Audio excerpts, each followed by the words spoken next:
You can start. Hi, everyone. Welcome. So glad that everyone's here with the Wake Up Everybody community. I'm really excited to be here. My name is Stella Safo. I'm going to be facilitating our session today. Our session is called Beyond Medicine, Thriving in Healthcare. So you just need yourself a clear mind. If you want to grab a pen and paper, take some notes, you can feel free to, but you really just need yourself.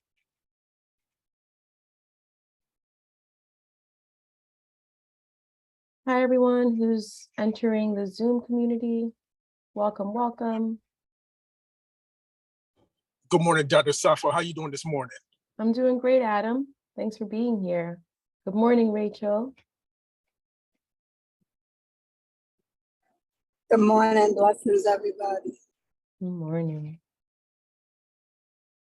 I see Abimbola has joined. So as I mentioned, this is the Beyond Medicine, Thriving in Healthcare session. My name is Stella Safo. I'm going to be your facilitator for today.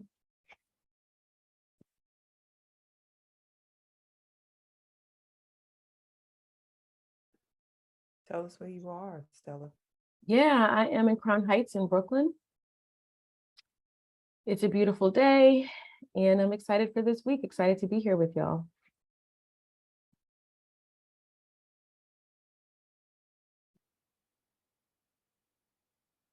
Anything needed for the session? Like, did they need to write anything down? Or...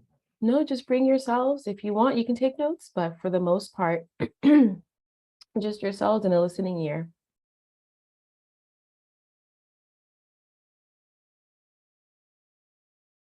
Looks like we have a couple of folks coming in. So good morning, good morning.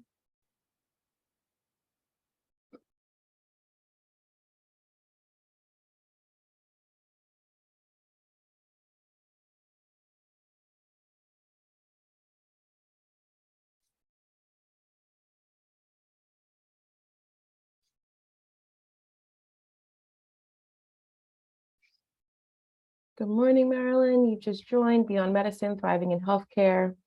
I'm Stella Safo. I'm going to be facilitating today. Don't really need much, just yourself. Good morning.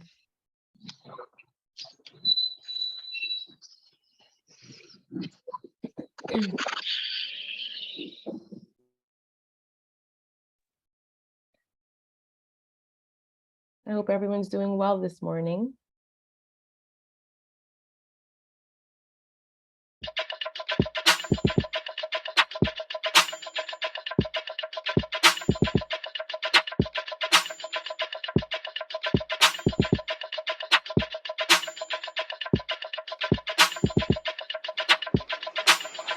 Wake up, everybody. It's time to get up. Wake up, everybody. It's time to get up. Stay woke, stay woke, stay woke. It's time to get up. Stay woke, stay woke, stay woke. It's time to get up. We're healing, we're dealing, we're growing. Together, together, releasing. We're teaching, we're moving.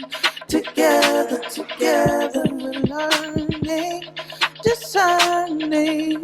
We're striving. Together, together, we're leading, connecting, transforming.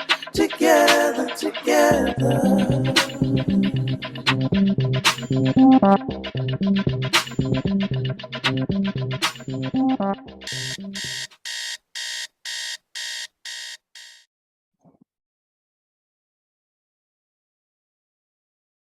All right, everyone, we're going to go ahead and get started. I'm looking over at Shani to make sure that that's okay. Thumbs up. Great. So just by way of introduction, I'm Stella Safo. I'm an HIV primary care doctor. I work in Midtown Manhattan in the Mount Sinai West Clinic. And I really identify as someone who is very passionate about advocacy in medicine. My company, Just Equity for Health, thinks about how we bring improvements in medicine to communities that have been historically marginalized. And so today I'm talking about Beyond Medicine, Thriving in Healthcare. We can go ahead and put those slides up. The reason why this topic is so important to me is for a couple of reasons. Doing HIV medicine, I see the way that the healthcare system treats certain groups of people. I've seen this since the start of my career. It's not by accident that some people are able to get access to the medications, the latest HIV medicines, and others are not. It's not by accident that some people that look like you and me and others in our community access the healthcare system and get treated very, very differently than those who are less melanated. And what is really crazy about that is that it's been that way historically and it continues to be that way. So one of the hats that I wear is as a clinician, seeing all of this and being really disturbed by what I've seen. The second hat that I wear is as someone who has designed these systems. And so I've held jobs within Mount Sinai in healthcare, as well as in industry, really thinking about how we design and deliver healthcare. And so I see it from that high level perspective. And the third role that I have is as a patient and as someone who has experienced the healthcare system because of my chronic medical condition. What is interesting is that being in healthcare, I've experienced a kind of discrimination that's actually led me to a federal lawsuit against Mount Sinai for gender, age, and race discrimination. And so I carry these different experiences and have seen these perspectives of how the healthcare system often doesn't meet a lot of our needs. So what I was hoping to talk to you, or what I will talk to you about today, is understanding some of the ways to navigate healthcare that will lead us to be successful, while many of us continue to do the work from the kind of, top, middle, bottom level to really be able to address the issues in healthcare. And I'll just pause to see if anyone has any questions about my background before I jump into more of the content.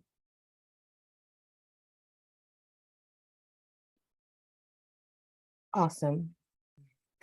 So to get us started, why is this topic important? This topic is important for a couple of different reasons.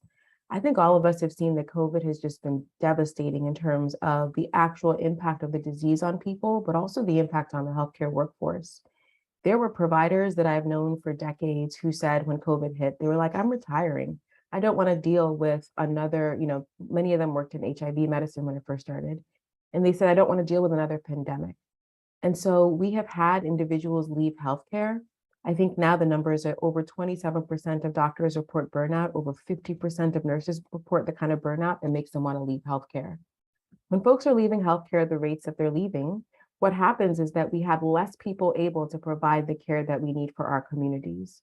And so that means that a system that's already strained will become even more strained. The other thing that's happening that's pretty disturbing to watch is that we as a population are sicker. We have more chronic medical conditions than we did even 20 years ago. And these medical conditions are things like hypertension, diabetes, the impact of being excessively overweight, metabolic diseases. All those things mean that people just need more healthcare at a time where we have less healthcare that's available. We also have new and emerging pathogens.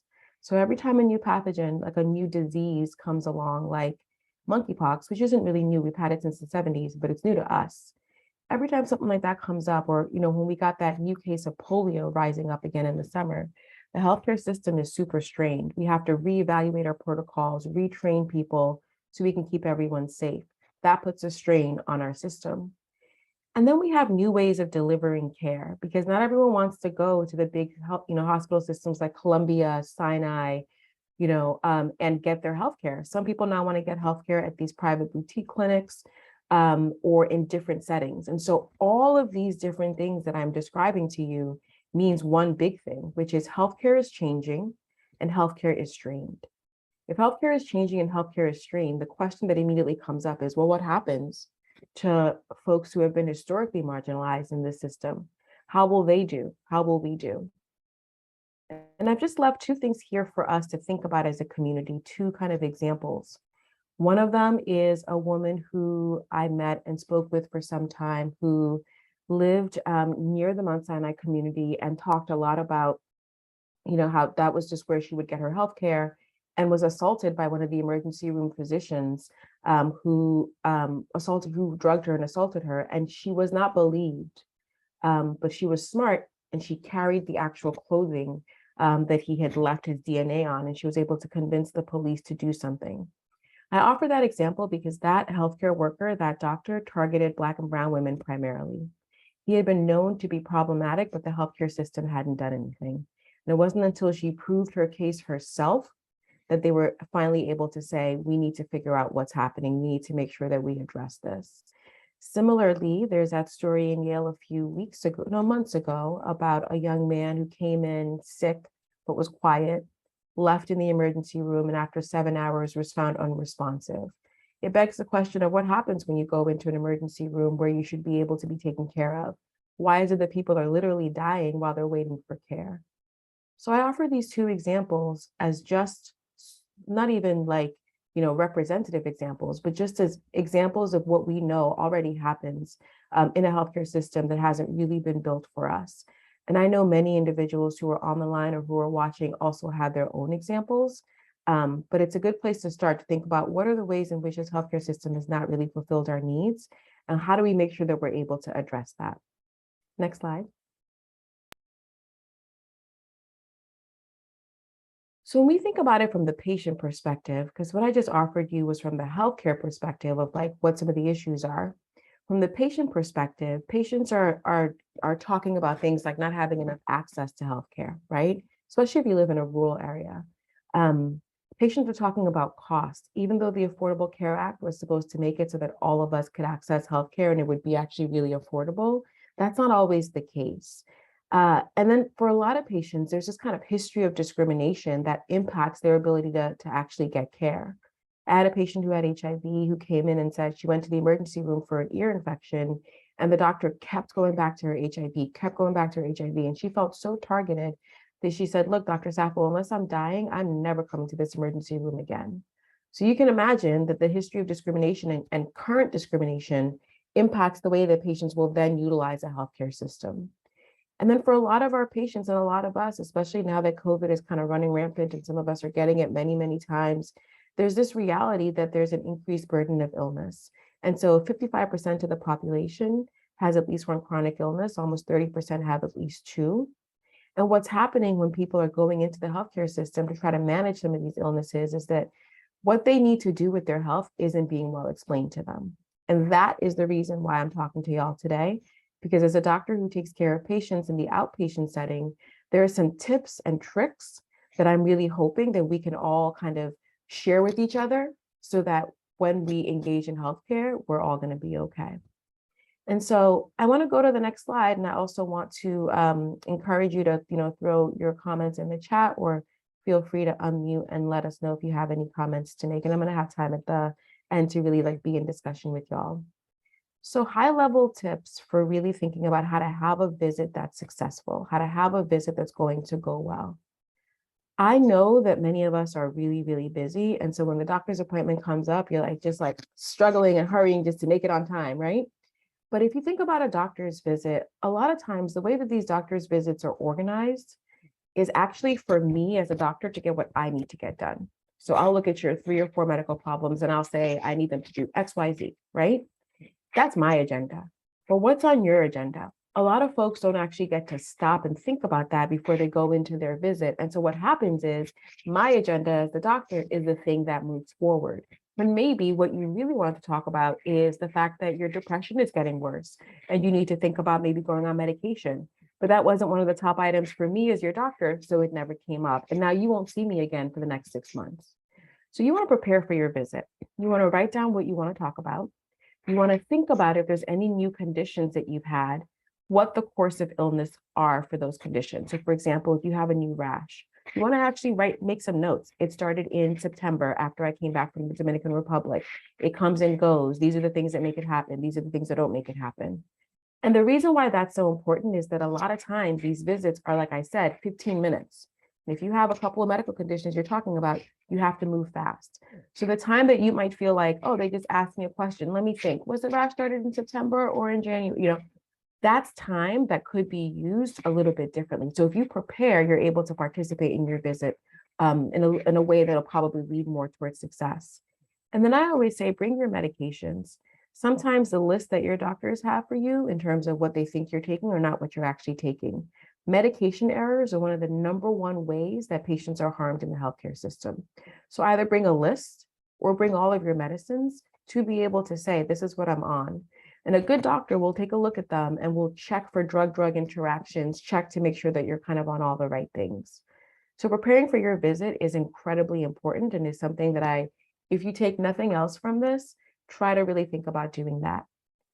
You want to know your health plan. And so your health plan, if your insurance, you want to kind of have a sense of what resources are available to you, what tools you might be able to use. For instance, Adam was saying he went to the gym. Some of these health plans will give you money for having a gym membership. Some of them will give you money or will give you some kind of credit for not being a smoker. So figure out what your health plan is so you can take the most advantage of that. And then when you're engaging with the healthcare system, one of the things that I always tell people is plan for delays. So let's say like my HIV patients, they need their medications every single day in order to be okay. If you call me on a Tuesday and your medicines are run out that Tuesday, there is a good chance because our healthcare system is overloaded, over busy, just too much, that you won't get what you need. So we try to make sure that we say, give yourself a week and more to really plan. If you're taking care of someone as a caretaker, you want to do all the things that I just mentioned, but you really want to be good about documenting. Because let's say you're taking care of grandma, but you're the one who's like sick that week and can't take her in. You want to be able to hand your notebook off to whoever else is going in and say, these are the meds that she takes. This is what the doctor told us last time. This is what we need to follow up on this time.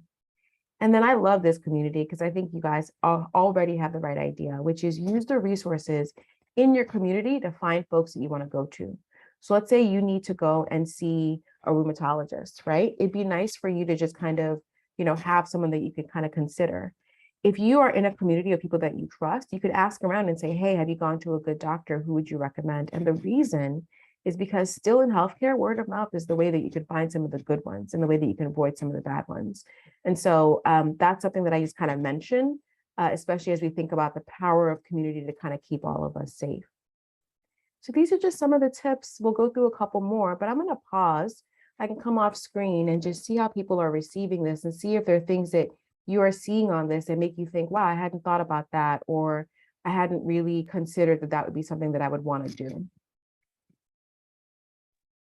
Yeah, I'll start off by sharing that I go to a practitioner from my general care that I trust, and I've been going there for years. I don't actually see her anymore. I see another partner in the practice. But to sit and actually think about the things that I want to cover in the session or the appointment, I only do that if there's something pressing.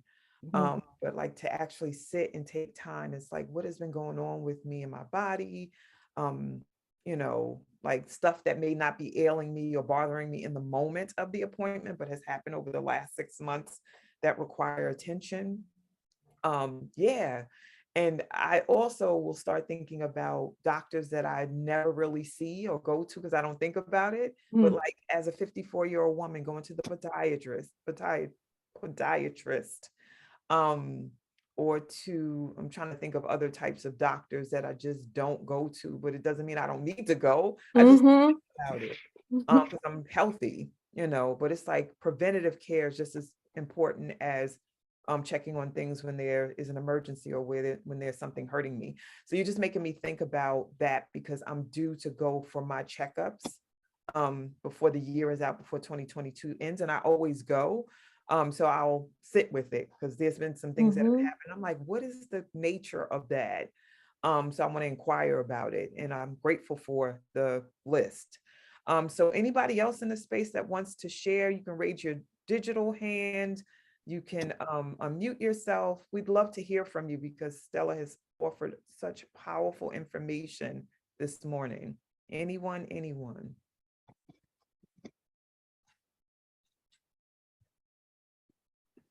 Y'all out there breathing?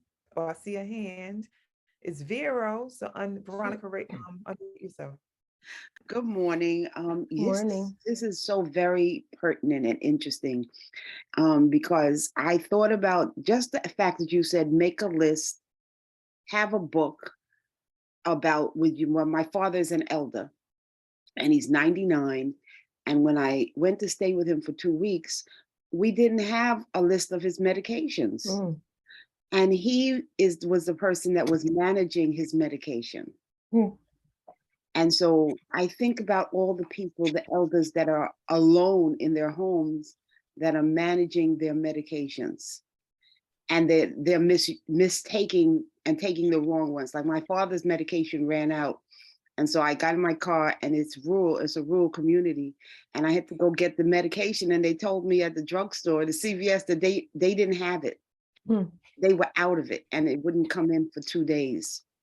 And it's just a wake-up call for all of us and I told my sister, I said, we need to have a 3-month supply. But my question right now is, when you get a 3-month supply, is it a good idea, or does the medication become bad in that process? And so what are some of the safeguards getting extra medication and having it on hand? So the way to think about, thank you, Vero, and thank you, Shani, for those comments. The way to think about a 3-month supply of medicine is that these are the medicines that are kind of like your lifelong medicines, or medicines that you know that you need. So if your blood pressure is problematic, probably need medicines for a long time. Diabetes, probably need your medicines. The nice thing about it is exactly what you've mentioned. You get them, they're kind of there. You can take them every day. If you are in a situation like maybe with your dad, this might actually be something to consider, where you may or may not need it, right? It may be that sometimes you're having headaches and, it's kind of touch and go, for instance, those are the type of things that you don't really want to spend a lot of time and energy getting consistent medicines, because then what we do is we take those medicines all the time when we don't need them. An example is medicines that we take for heartburn. Heartburn is actually a condition that you should treat for about 6 to 8 weeks. If it doesn't resolve, then you're getting an endoscopy or other things that you might need to take a look at what's going on in your esophagus. But a lot of people just start taking their heartburn medicines and take it indefinitely. And for older people, sometimes those things are actually associated with increasing community-acquired pneumonia and other issues. So that is a way to think about it. But Vera, I just want to say that your example with your dad is a perfect one, because as folks get older, they should be able to manage their health. They should be able to take care of what they need to take care of. And it'll be helpful for you as their loved one to also shadow what they're doing.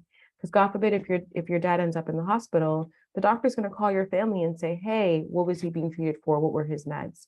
And you, let's say if you're in New York or somewhere else, it'd be nice for you to be able to say, here's what he was doing, here's what he was taking. And so as a caretaker, that job is even harder, because you need to kind of do it for the person as well. But it's incredibly, incredibly important. I have one last question. Yeah, of course. So thank you for your answer. I am a, I don't know if you call me one of those people that think that something is going to happen in our society where we're going to have an emergency that might last 2 weeks, 3 weeks, 4 weeks. And so could you possibly put together a list of medicines that we would need to have in our to-go bag in case of a prolonged emergency? And I look forward for you doing another session about something like that. Like, how do we take care of a cut and a bruise when there's no doctor available? There are things that we in our community just don't know how to do in case of an emergency. What we do is we run and we sit in an emergency room for 2 days, and then we die in the emergency room. There could have been prophylactic things that we could have done at home.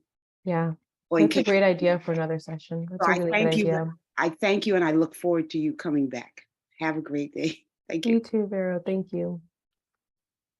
So kind of taking that idea, I think one of the things that sometimes people will say to me is like, Doc, this is like a lot of information. Like, what is it that I need to like think about doing around the visit?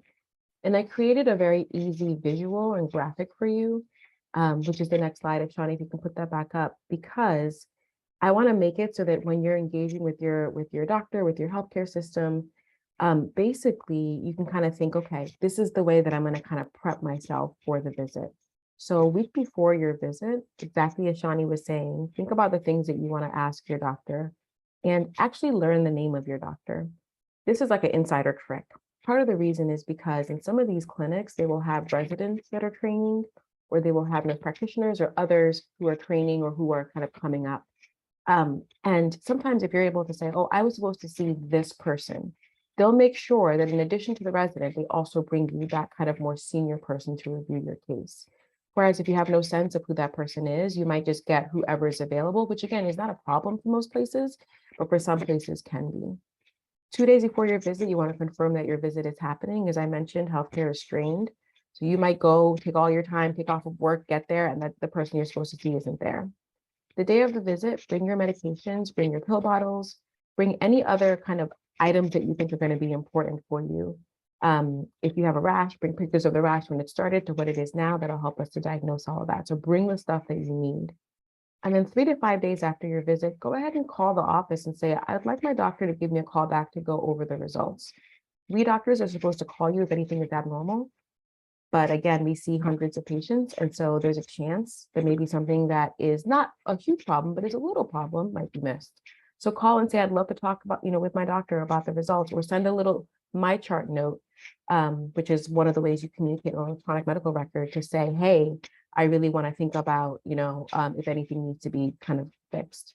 And then set your next appointment, even if you might have to change it. It is so hard for some of these offices to get in there. If you call, like, let's say you have to go get your mammogram, you might call to in October to have it happen in November, and they might tell you, oh, the wait is 4 months. So just go ahead and set your appointments if you can ahead of time.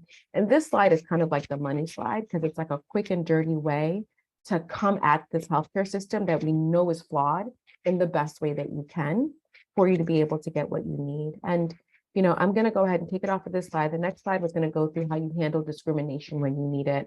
But maybe what we'll do is we'll just be able to kind of talk through that more as a community when we have another session, or I'm happy to kind of go into it.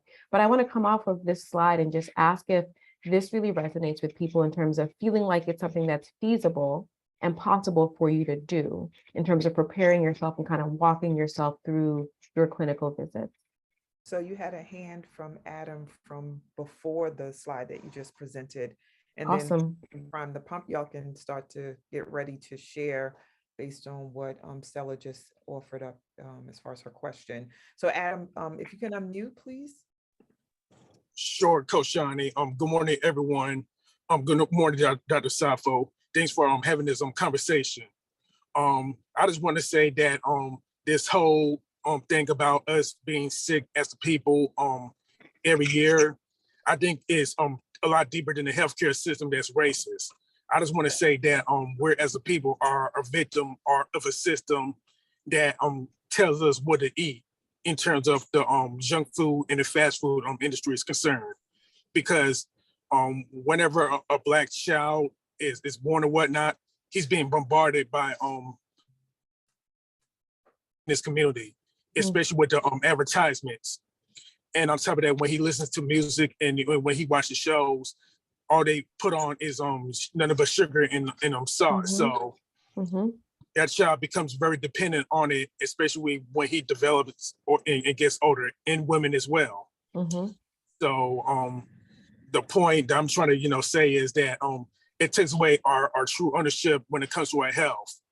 And this is the very same system that is not teaching our children about the importance of herbs, living bitters, and sea moss gels.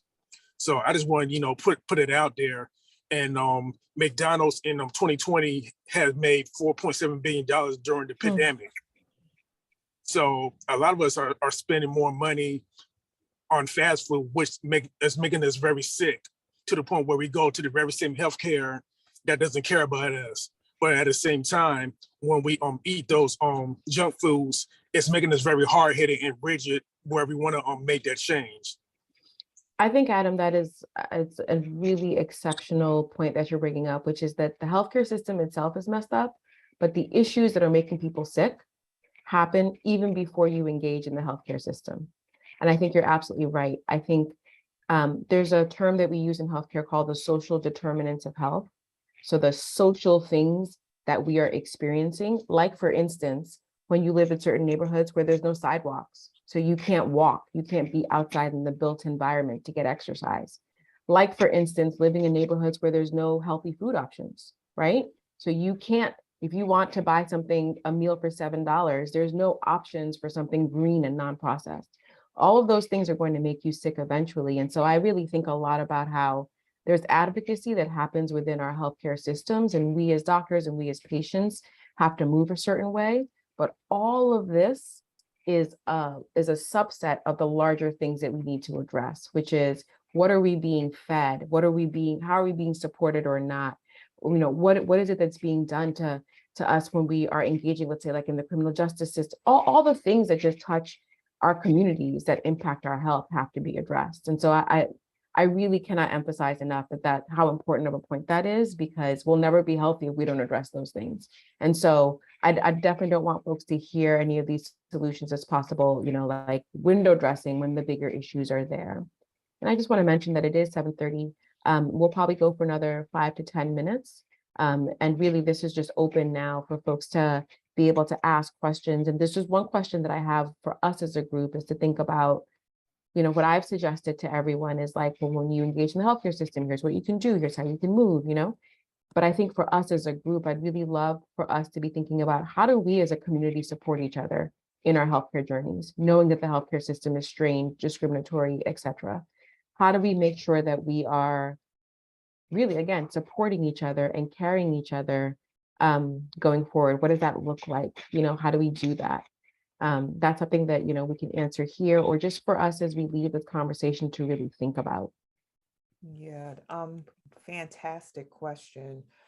Stella, I will start off by saying, and would love for others to chime in the community before you complete the session, to be willing to ask the uncomfortable question. I'm the type of person that will ask you how you're doing every single time I engage. And I'm like, really? How are you doing, really? Because we're like, fine, great, okay. I'm like, and if someone says, I'm okay, I'm like, just okay? What's going on? So be curious.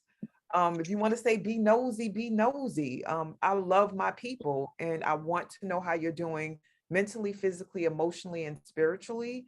And I tell people, ask me how I'm doing if you don't want to know, because I'm going to tell you. So make time to receive the answer. So anybody else in the space, I see Elaine said she agrees, but any other shares about how we can co-create healthfulness in the community and make sure that we're good? Anyone else? Elaine, you want to share more elaborately around your agree, or anybody else raise your digital hand or come off mute? Hey, it's Dr. Alexia. Can I comment on something that I think from the provider perspective we can do as a community? Yes. Hold on, let me get the toothpaste off my face and take my bonnet off. Exactly how you are, cousin. Listen, I'm like seriously into the morning, but I'm so grateful for this conversation. And I feel affirmed in the things that I say to our community as a provider through this conversation. And I agree that with, the unique lived experience of being a chronic patient and being a provider, this is where you land.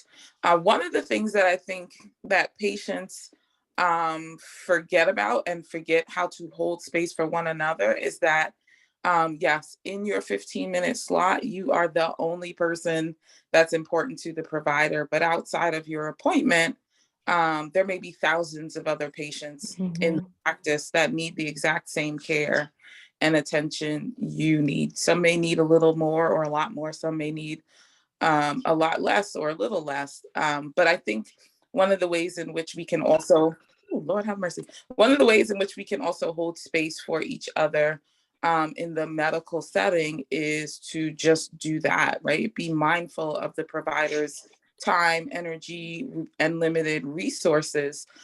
Because if we are taking up space unnecessarily, it means that we are taking away from somebody else's visit, somebody else's ability to get a call back, things like that. So we have to hold space for one another in that regard as well, right? When we demand to be squeezed in for a sick appointment, and that's fine. We can squeeze you in the appointment, but no extra minutes appear in the day. And, people will get in the door and then sort of try to railroad the appointment. Well, I'm here. Let me do this. And I think I need a physical, but you said you had painful urination. We can address your urine and move on. So I think, when we are seeking healthcare, barring any emergencies or critical illness, it's also important for us as a people in a community to be mindful that there are other patients who need the providers. because we also don't want to burn out our providers. We don't Right. want good providers To leave. fleeing from medicine altogether or fleeing from our community because it's too taxing and too soul sucking to take care of us. And I'm complete. With your bonnet and your towel, we love it. I want to say that yes, and it's important to get what you need from the healthcare system, but especially from kind of our providers that look like Dr. Alexia and others, that we think about how we hold them and keep them here, right? Because if everyone's leaving because they're burned out, we have a bigger problem. That's kind of where we're finding ourselves. And I think I saw another hand that was up, Miss Rachel. Yes, blessings. So something that I'm actively doing right now, being that I work within the community, we hold a lot of workshops, and something that I felt we were doing as a disservice, my organization, was that we were feeding unhealthy. So we're teaching about certain mind, body, and spirit, emotional intelligence, all these things, but then there's pizza and there's baked mac and cheese, and there's all these unhealthy foods that contribute to the problem. So I started advocating for healthier options. And, now some of our ACS team will go into the ACS, not all the time, but maybe like 2 times or 3 times out of the month versus 5 times out of the month with unhealthier options, with healthy options, just to introduce. You might like it, you might not like it, just I think is really important. So that's something that I started advocating for, because I knew how important it was to that, and how food really does contribute to our mental health. And I'm Well said. All right, I have some comments from Facebook so I can read them. And Maureen, she says, I'm wondering if we could start forming small groups that focus on healthy eating habits, like cooking sessions, exploring alternative recipes as a community, so that we don't feel like we're working on our health and wellness alone. And Jem says, I don't really like people I don't know to ask me how I do, because I don't think they really want to know the details of how I'm doing. That's it for the Facebook right now. I really like what Maureen said, because I think there's something in there about as a community, how do we get this learning? It goes back to what Vera was saying, and I think someone else mentioned about herbs. Like, in historical times, Black people who were living in community together passed on the lessons that we had about how we take care of each other, right? And what's so interesting about that is that as the medical industrial complex has really risen up, we've lost those kind of interpersonal learnings. And so there's something really special, I think, Maureen, about this idea of like, how do we come back together and do this with each other, kind of ground up, versus kind of waiting for, society, elected officials, whomever, to just suddenly fix the problems. Because there is a vested interest that they have in some ways in keeping folks where they are, right? These corporations, I think it was Adam who mentioned, make billions of dollars off of us. And that isn't going to change overnight unless we are kind of organizing and thinking about how we want that to change. And so that kind of collective ground up experience, I think, is a really important one. I'm going to jump in and say that I like TikTok. I'm on TikTok. I have a specific group of people that I follow, and what I'm noticing is, and maybe it's TikTok sending them to me because it sees what I do respond to, but there's lots of people who are teaching people how to can foods, how to grow vegetables in the backyard or in your apartment, and how to identify herbs and use them. That's so the information is out there. We just need to know how to get it, and it would be. I know that it will also be beneficial to pull it into the community in a physical space. Yeah, that could be another session. Right. So Shani and Kinyofu, I feel like that's in terms of the materials that I have, that's kind of it from my end. But I have to say, I'm really, the question that I posed of how do we do this as a group, I really love the answers, and I'm very grateful for what you guys have shared, because sometimes we can wear our doctor hat and not be thinking about, but the community can also really invest and help. So thank you guys for sharing as much as you have, and I will turn it over to Shani and let me know next steps. Yeah. So thank you, Stella. I'm over here tickled because one of the people that just came into the space is someone that knows you well and was like, "Whoa, it's Stella!" I was like, so that's Maddie Ness. Mary Ness, I love Mary Ness. Oh, let me tell you, this was my girl. We used to go to this bar. Mary Ness was our bartender, my favorite all time. You just made my whole morning. Yeah, and clearly you made her. So let me put the slides up so that we can close out. But that just makes Before me happy. before you do that, Shawnee, do you want me to Sure. read the last Facebook comment? Absolutely. All right, so this is from Maureen again. She says, thank you for your response. I'm actually in my 3rd week of a Daniel fast with a small group, and there has been so much community sharing of recipes and thoughts, feelings, emotions, and breakdowns, and also victories in food. Sugar levels and high blood pressure levels are dropping from what we're eating, and eating in prayer and spiritual oneness, a very powerful experience, and I look forward to continuing. Beautiful. All righty. Thank you, Coach Kinyofu, for that. And we're going to close out. So let me go to the next slide. So contact information for Dr. Stella. So anything you want to say about this, folks reaching out, just your availability, because Alexia talked about burnout and just the impact of all of that. So we want to make sure that we're respectfully reaching out. So anything about your contact information? This is my contact information, and y'all should feel free to reach out. I consider this a really prioritized community. And so please don't be shy if you have questions or you want to stay connected. Probably the best way is through email. That's the kind of thing that I'm on the most. And so if you want to reach out, feel free to. Yeah, I love the new PC. Now we can change and transform PC into prioritize community. I love that. Thank you. I'm on the prioritize community list. So we have our love offering and donation monthly automated structure here that you can utilize if you want to give to the Wake Up Everybody community on a monthly basis. We receive with love all of your offerings in this space. We view money as the acronym. Money is my own natural energy yield. And just thinking about our health as another form of energy yield, money is also an opportunity for us to pour into one another so that we can have healthful and powerful and grounded lives. So please do share and pour into the life of the Wake Up Everybody community. And then next up, Tuesday and Wednesday, we have my beloved brother, Dr. Onaje Muid, who's going to be joining us. And his topic is the 5 faces of fatherhood. And the next day we have returning, she was here last Wednesday, is Sister Zariah, Mystical Occurrences Part 2. So don't miss that. It was so magical engaging in that conversation with her last week. And I'm looking forward to Part 2.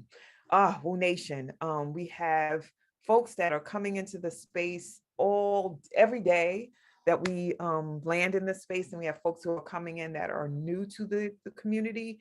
So if you're new to the community, 1st day, 5th day, 10th day, whatever it is, please do keep coming back, because here in the Wake Up community, we are committed to learning, elevating, and ascending as our divine birthright.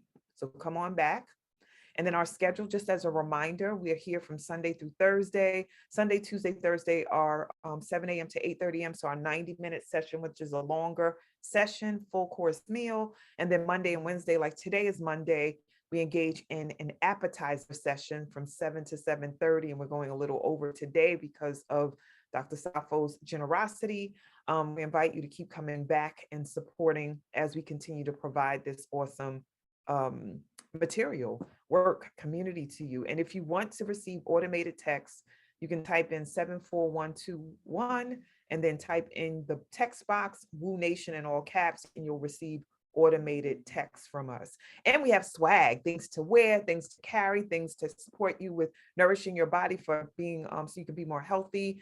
That sea moss that Adam mentioned, those herbs, water, of course, will always be top notch for us to engage in. Wearing masks are still important. Writing in your journal, important things for you to remember, or just sharing on an emotional level with yourself. Wearing comfortable clothes to protect you in the wintertime, like the sweatshirts, all of that good stuff that allows us to be healthy. You can wear it and look fly. You can wear it, use it, and look fly while doing it. So we want to thank you and want you to stay in touch.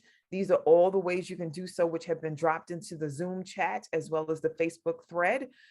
So ways to register for the weekly sessions, ways to tap in on Facebook, ways to find us on Instagram, YouTube, and to send us information through email, info.wakeupseries@gmail.com.